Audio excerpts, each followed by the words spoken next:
জন্য সম্পদকে মূল্যায়ন করা, রিজিক আল্লাহ পাক দিয়েছেন বলে সব যে ঢেলে দিতে হবে, এটা ভালো না, এই কাজটা ঠিক না। আল্লাহ পাক আজকে আপনাকে হয়তো 1 কোটি টাকা দিয়েছেন, কালকে আল্লাহ না করুক 1000 টাকার জন্য মানুষের কাছে হাত পাততে বাধ্য করতে পারেন আল্লাহ পাক। এমনও কিন্তু দিন আসতে পারে, দিন সবার সবসময় সমান থাকে না। আজকে আপনার কাছে 1 কোটি টাকা আছে, কিছু মনে হচ্ছে না, কালকে কে জানে আল্লাহ না করুক যে 1000 টাকা কারো কাছে চাইতে হচ্ছে, 1000 টাকার জন্য ঠেকে গেছেন, হতে পারে না? রিজিককে মানুষ তাজিম না করলে রিজিক দূরে চলে যায়। দুটো বিষয় খেয়াল রাখবেন, দুটো বিষয়। এক হচ্ছে মাঝে মাঝে মনের মধ্যে কিছু আমল করার ইচ্ছা আসে না? মনে হলো যে আচ্ছা একটু 10 টাকা পড়ি, মনে হয় না মাঝে মাঝে এমন মনে হয় না? ওই সময় এই যে মনের মধ্যে যে এই ইরাদাটা জাগ্রত হওয়া, এটাকে আমরা বলি ওয়ারিদ। অন্য ভাষায় আপনি বলতে পারেন মেহমান। কি বলতে পারেন? এটা আল্লাহর পক্ষ থেকে আপনার কলবের মধ্যে মেহমান হিসেবে এসেছে। এখন আপনি যদি আমলটা করেন, সেই মেহমান বারবার আপনার কলবে আসবে। যদি আপনি ওই সময় আমলটা না করেন, মেহমান চলে যাবে, মেহমান অসম্মানিত হলে পরে আর আসবে না। একইভাবে রিজিক আল্লাহ পাক দিয়েছেন, এর তাজিম যদি করতে পারেন রিজিক বেশি আসবে। রিজিকের তাজিম সম্মান করতে না পারলে রিজিক আসবে না, বেশি কমে যাবে। উসমান রাদিয়াল্লাহু আনহু সবচেয়ে ধনী ছিলেন না? কেন জানেন? কেন? এটা কি জানেন কেন ধনী ছিলেন? একে তো তিনি প্রচুর দান সদকা করতেন, এটা তো আপনারা জানেনই। আরেকটা জিনিস অনেকে জানে না, তিনি উটের পিঠে বসেছিলেন, কিছু একটা খাচ্ছিলেন, এই 2-1টা দানা পড়ে গেছে নিচে। উটের পিঠ থেকে নেমেছেন, নেমে সেই দানা উঠিয়েছেন, পরিষ্কার করেছেন, ধুয়েছেন, আবার খেয়েছেন। তার এই 2-4টা দানার কোনো কিন্তু মানে পরোয়া না করলেও চলে, তার প্রচুর অর্থ সম্পদ আছে। এত অর্থ সম্পদ যে তাবুক যুদ্ধের দিন 30,000 সেনাবাহিনীর দায়িত্ব নিয়েছেন। 30,000 সেনাবাহিনীর দায়িত্ব নিয়েছেন। সেনাবাহিনী যাবে, থাকবে, খাবে, তাবু টাঙাবে, সব দায়িত্ব তার। 30,000 সেনাবাহিনীর দায়িত্ব নেওয়া কি চারটাখানি কথা? তো এই সাহাবী এই কয়েকটা খাবারের দানা উঠিয়ে খেলেন। নবী সাল্লাল্লাহু আলাইহি ওয়াসাল্লাম বলেছিলেন যে তোমাকে আল্লাহ পাক রিজিক বাড়িয়ে দিবেন না কেন? তুমি রিজিকের যে তাজিম, যে সম্মান তুমি করো, এর বদৌলতে আল্লাহ পাক তোমাকে বেহিসাব রিজিক দিবেন। দুইটা বিষয় খেয়াল রাখবো। আমলের মেহমান হৃদয়ের মধ্যে আসলে তাকে ফিরাই না দেওয়া, তাহলে সেই মেহমান কিন্তু আর আসবে না। মেহমানকে মূল্যায়ন করলে মেহমান বারবার আসবে ছাড়বে। আর রিজিকের তাজিম না করলে রিজিক কিন্তু আপনার ঘরে বেশি বেশি আসবে না। এমনি তো হারামের যুগ, এমনি সুদের যুগ, এমনি ঘুষের যুগ। অলমোস্ট এভরি ফ্যামিলি সুদখোর এখন, অলমোস্ট এভরি ফ্যামিলি। মেয়েরা স্পেশালি যারা শাশুড়ি টাইপের, আপনারা মাইন্ড করেন না, তাদের সাইকোলজি যে এতই নিচে নেমে গেছে এখন যে আমার মেয়ে জাহান্নামে যায় যাক, হ্যাঁ আমার মেয়ে জাহান্নামে যায় যাক, সমস্যা নেই, দুনিয়াতে সে যেন ভালো থাকে। এটা কেন বললাম? একটা সুদখোরের ঘরে তুলে দিতে সে দ্বিধাবোধ করতেছে না, একটা দুর্নীতিবাজের ঘরে তুলে দিতে দ্বিধাবোধ করতেছে না, একটা ঘুষখোরের ঘরে তুলতে দ্বিধাবোধ করতেছে না, একটা মানে কি বলবো মাদক সেবী, ড্রাগ এডিক্টেড বা এই যে আর কি বলবো ফাসেক জালেম, এই ধরনের ঘরে উঠাই দিতেও সে দ্বিধাবোধ করছে না। 5তলা বাড়ি চাই আমার মেয়ে 5তলা বাড়ি থেকে সুখে থাকবে। এই যে সুখের ডেফিনেশন এখানে দিয়েছেন আপনারা, এই জন্য কত হাজার হাজার মেয়ের জীবন নষ্ট করে দিয়েছেন আপনারা।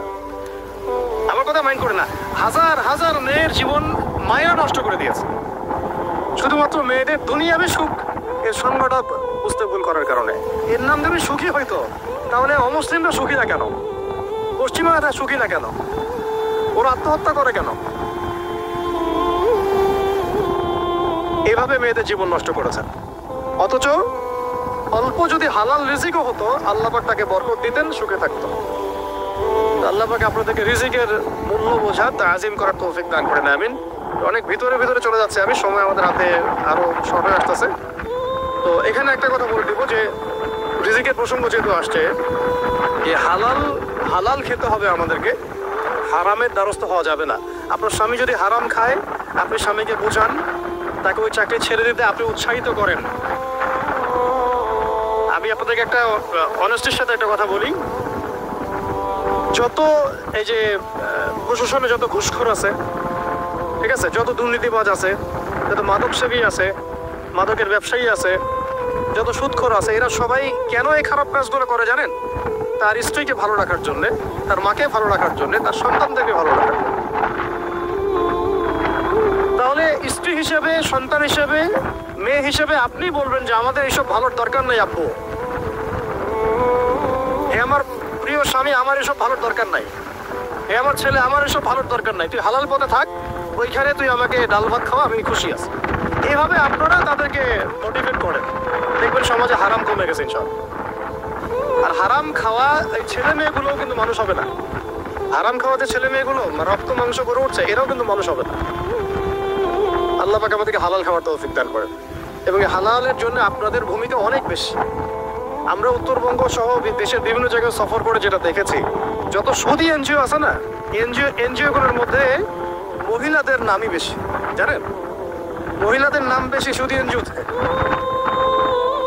তো এই দাওয়াতগুলো আমরা মা বোনদেরকে দিতে চাই যে কোন অবস্থাতে যেন হারাম রিজিকের দিকে আপনারা না ধাবিত হন, এবং রিজিকের তাজিম করেন, পরিবারের মধ্যে হৃদ্যত ভালোবাসা বজায় রাখেন, একে অপরকে বিশ্বাস, সম্মান এবং শ্রদ্ধা করেন।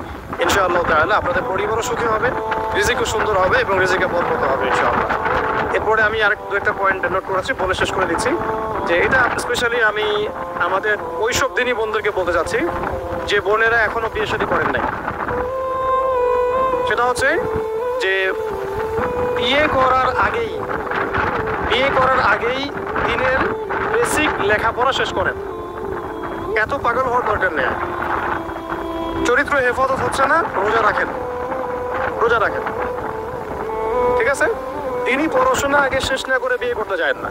বহু আলেমা যারা মাদ্রাসা লাইনের ছাত্রী ছিল, তিনি পড়াশোনা শেষ না করে বিয়ের পিড়িতে বসার কারণে কেরিয়ার ধ্বংস হয়ে গেছে। বিয়ে পরে করেন, আগে পড়াশোনাটা, তুলনামূলক পড়াশোনাটাকে শেষ করে নেন। তুলনামূলক পড়াশোনা শেষ করতে 18 থেকে 20 বছর বেশি লাগে না। যদি আপনি শুরু থেকে শুরু করেন, একদম 18 থেকে 20 বছর হতে হতে আপনার পড়াশোনা মোটামুটি শেষ হয়ে যাবে। আর যে সাবজেক্টগুলো বললাম আমি, ওইগুলোই বেসিক পড়াশোনা। এখন এটা হয়তো সবার ভাগ্যে নসিব নাও হতে পারে, সেক্ষেত্রে বিকল্প অপশন আমরা যাব, কিন্তু আগে মূলনীতি হচ্ছে একটা লেভেল পর্যন্ত পড়াশোনা করার পরেই বিয়ে করেন। কারণ বিয়ের পরে আপনার যত রেসপন্সিবিলিটি আসবে, এটা তখন পড়াশোনা মেনটেন করা এতটাও সহজ না, প্রায় অসম্ভবের পর্যায়ে পড়ে যায়। আর দু একটা বাচ্চা কাচ্চা হয়ে গেলে তো তখন আর কোনো কথাই নেই। তাহলে আপনারা কি আমাদেরকে আয়েশা রাদিয়াল্লাহু আনহার মতো একটা প্রজন্ম দিতে পারবেন না?